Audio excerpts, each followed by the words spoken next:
দেখো সকাল কটা বাজছে, 4:45 বাজতে চললো, মানে আমি উঠেছি 4:30টার সময়। আর তাড়াতাড়ি করে চট জলদি করে টিফিনটা রেডি করে ফেলবো। আর দেখো বাইরেটা এখনও অন্ধকার, তো আমি ভাবছি আজকে চিড়ের পোলাও বানিয়ে দেবো। তাই জন্য পেঁয়াজ, কাঁচা লঙ্কা তেলে দিয়ে দিয়েছি, আর আলু কুচিয়ে রয়েছে, আলুগুলোও দিয়ে দেবো।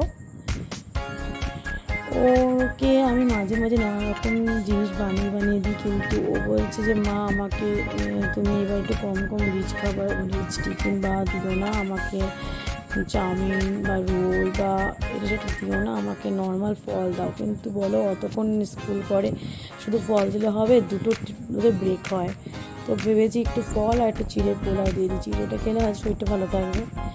তো দেখো ফল আপেল কেটে নিয়েছি আর মৌসুমি কেটেছি। এদিকে দেখো আমি নুন দিয়ে দিলাম। আর চিড়ের পোলাওটা বেশি আর কিছু আমি রিচ করিনি, কারণ সারা তেল দিয়ে করছি, অনেক ঘি দিয়ে করে, ঘি দিয়ে করলে আবার রিচ হয়ে যাবে। তো চলো জলদি জলদি করে ফেলি, আবার ছেলেকে ডেকে ওঠাতে হবে, না হলে উঠবেন না মহাশয়। চিড়েগুলো দিয়ে দিয়েছি, ব্যাস আর কিছু 20 সেকেন্ডের মধ্যে হয়ে যাবে। এর মধ্যে একটুখানি মিষ্টি ভাব দেবো, কারণ মিষ্টি মানে চিড়ে পোলাওটা ভালো লাগবে না।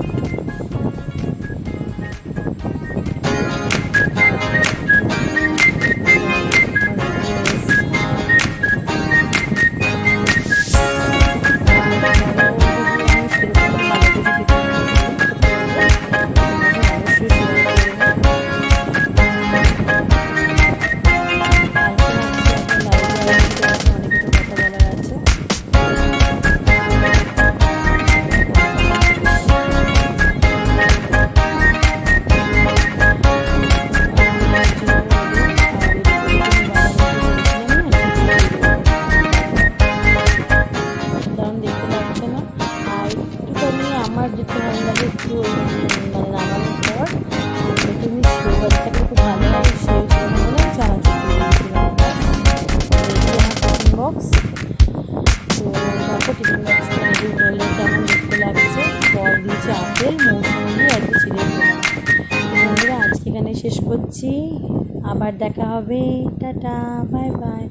আর হ্যাঁ, অবশ্যই কিন্তু সাবস্ক্রাইব করতে, ফলো করতে ভুলে যেও না। টাটা।